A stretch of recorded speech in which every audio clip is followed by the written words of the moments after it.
no. Oh no. Actually, looking at their position now, they're going to be dropping. They're going to go back to normally Rozok, right? That's their drop location every single day of the week. They love to go Rozok. It is their drop location for the past few years now, and it's dead center. Actually, this is going to be quite interesting to see in the future if we see maybe Orangutan re-qualify for Global. Oh, yeah. Regnum Car is playing because they dropped Rozok too. We saw last year they didn't clash, so I am just curious how that would happen, because I'm always excited to see hot drops and how teams maneuver their way around it. So yeah, Orangutan versus the side of Regnum could be a thing. Maybe not, well, not at PMWC because Regnum's not there, so that's going to be easily going the way of Orangutan, but maybe at PMGC if they both qualify, that could be exciting for troops. Yeah, I mean, it definitely can for sure. Hopefully we see, Regnum Caria step it up here because we're not going to see them, like you mentioned, in that World Cup. I mean, this is their chance, right, to put some money on the board because we're not going to see them for a hot minute possibly. So let's see what they can do here in the last Erangel of the day. And one thing I just definitely noticed is, yeah, these teams, you can see they got their papers there. With the last game, we didn't see a single player go out until 15 minutes in. Let's see if it's going to be the same here as we go into the final Erangel match, match 4. And we're going to see some serious... I already got a feeling as we take a look at this playing path. And it looks like it is going to be almost right down the middle here, Max. Yeah, this is the best plane so far today. Going to be great for all the teams. I do wonder if Aurora is going to go back to Savernia. It is closer, but knowing them, they might want to go back to military base and go for a bit of a stretch. But definitely a good plane for all of these guys. Rozok, easy drop for the side of Regnum Caria. And I'm going to say for them in particular, for years now, and tell me if you agree or not, Hot Troops, but I feel like when you're looking at the Turkish powerhouse in PUBG Mobile Esports, you've got so many big names, big players, big teams. But for the longest time, Regnum Caria has been like the bannermen for all of Turkey, representing them, it feels like, every single global event. And I feel like now the baton has been passed to Ulf, that is in Group Yellow playing tomorrow. They need to step up here, because otherwise Ulf, I would have to say, is going to be undeniably the best team currently in Turkey. I think that's a good shout. I really do. I mean, Regnum Caria not making it, right, to the World Cup is a huge blow to them, and the fact that they're in last place here is not a good look either, right? So, and Ulf popped off as we finally see a Southern Circle, the last Erangel of the day. Not disappointing, Max. We're going to military. Aurora's like, it should have been me. We should have dropped down in southern side of the map. But they didn't do it, unfortunately. Actually, we did see for a few seconds there something on a minimap that was very interesting, very insightful. Yangon Galacticos has got a 3-1 drop. They got 3 players in crates in George Pole, 1 player, I believe it's Romeo, in Boatyard. So he's way out of the way. That's what, an extra 1,000 meters, 1.5k meters away from his squad.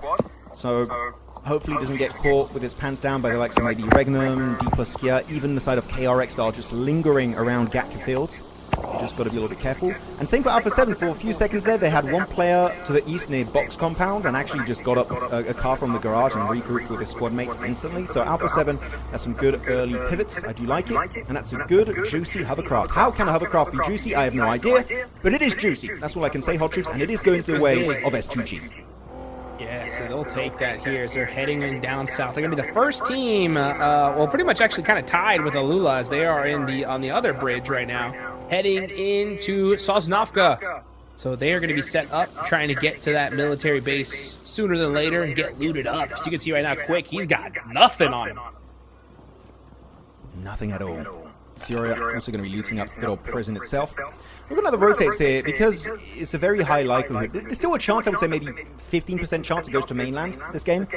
Yeah. Very precise numbers, by the way. I know, but, I was going to say 14.99, but I agree. I think you're actually right. Sorry, my math was all over the place. By the way, Wild eliminated by Chips very early, so we don't hit the 15-minute mark with 64 players. It's just not happening, and it happens on their pivot right to the east of Potato Hill, actually. So that's kind of unfortunate. As Razy also using the hovercraft. Man, people are getting very experimental with their rotations, and I'm loving it. I like what I see. Mix it up, right? Razy say, you know what, guys? I'll find us a spot into this next circle as he is gliding on in. But man, Regnum, we just talked about them, right? Losing a player, the first player in this match, is another terrible sign for them. So, they're going to have to make something happen with 3 players. Actually, I have a very interesting topic. I don't know how much you watched of PL, but in yes. PL, they have this very interesting rotation that they do mainly when you have a military island circle shift. They take horses and puts them on the wings of the gliders. It's a very China rotational focus thing that they do. Okay, I don't know how to word it. It's just a way they cross the water.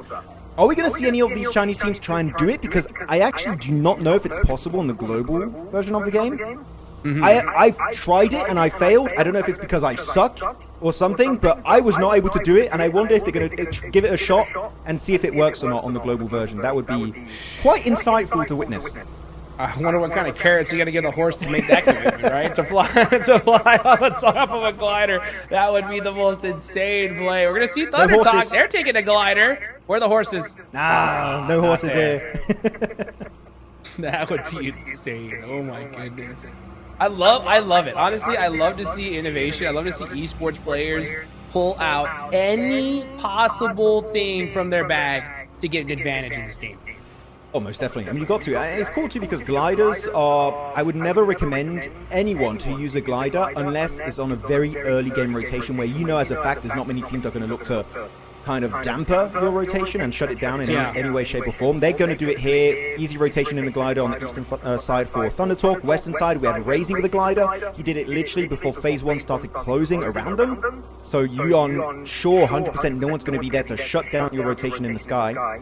So yeah, good timing. If there's a time to use the glider, it would be now, and those two squads in particular did it perfectly.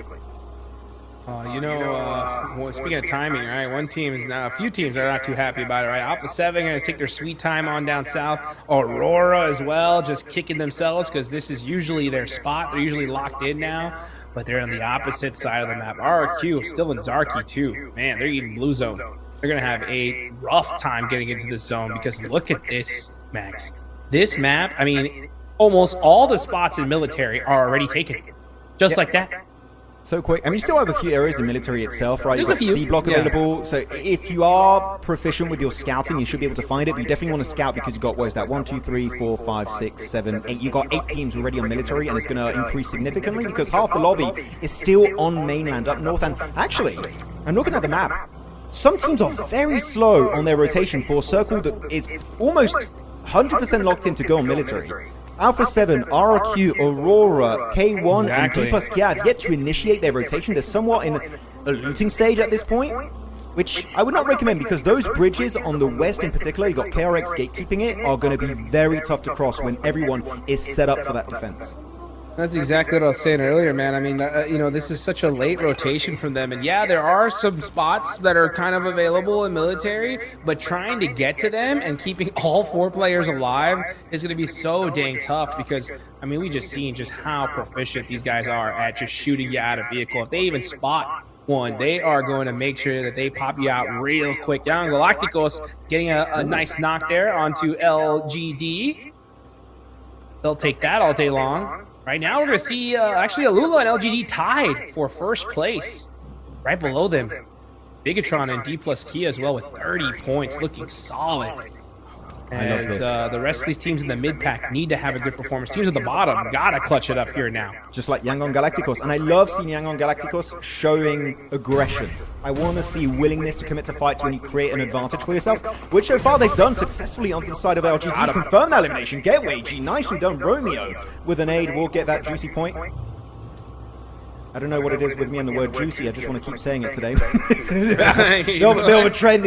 Every day I get a daily word that I just love using, and today's the word juicy. No idea why. I think it's because you just saw that big, beautiful hovercraft, and you're just like, man, it looks good. And I get it, right? Especially in a military circle, it is a juicy play, that's for sure. I just opened a crate, actually, and I got a skin on the hovercraft, so maybe that's why. I'm just like, wait. That's what it is. Yes, it is, definitely. The glider blown up, so that play is definitely out of mind. It's way too dang late to touch that thing, that's for sure.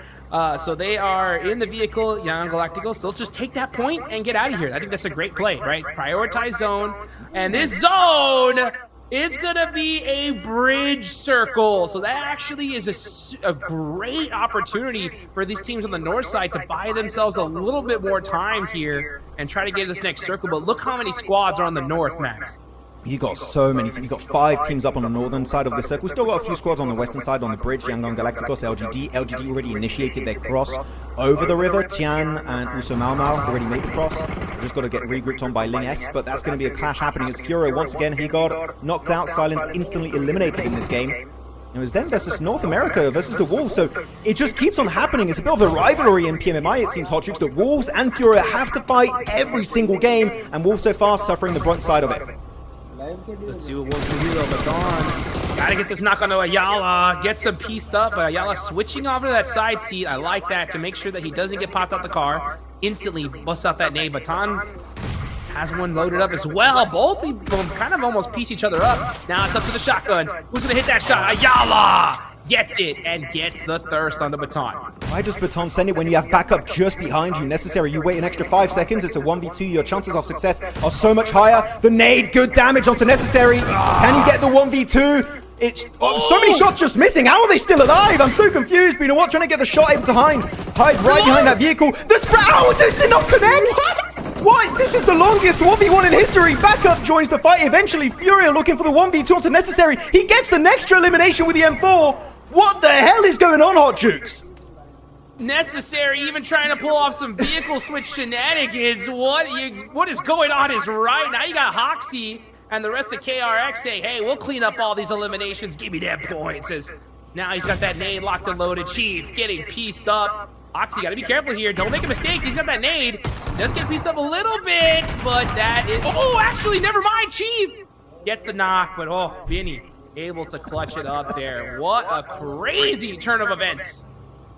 I need that, I forgot the name of the item from Men in Black where you just can wipe your memory. I want to forget the last 2 minutes of my life. Please, can we just... The Neuralizer? Yeah, the brain Neuralizer. I want to forget what just happened there. That fight was just not it. Yol put down very low HP. The Blue Zone might just get him. That's going to be the case for Obscure, though. Kicks off next to Yellows. That's Yol bleeding out, and it's going to be him taken out of the equation. For now, still not impossible res, right? On phase 2, the Blue Zone tick damage is still very low. So Alpha 7, unless they want to commit to it, I would say just cross the bridge. It's not worth it to linger, take the fight with Aurora in a 4v3. As they will try and get a bit of a save on Yol with the smoke. It's a good reset. Top might just get them back up as a 4-man team. Maybe that was that S12 right there. Hey, in action, right? Who knows? Maybe the devs are like, oh, it does make a difference. See? We like that. As we can take a look at Aurora. Man, these guys are fighting in the blue zone. Okay, the zone now going back down to military base. Full military circle here. Yeah, Aurora and all the rest of these squads need to abandon this and probably go down that western bridge and try to find a way into this next zone. But it's going to be tough. As we look at Rebel putting some points on the board for his squad. I would even say just take your cars and send in the water because this fight is going to take ages between Alpha 7 and Aurora. By the way, we saw in the circle a team that was in a great spot. It's actually S2G. They had a 3-1 split. One play on top of Observatory, which is the mountaintop to the east of Military Island. If they regroup over there to solidify their defenses, hey, Turkey could be looking to get himself a chicken dinner here. So we'll see if they capitalize on that opportunity. It's Revo just doing donuts.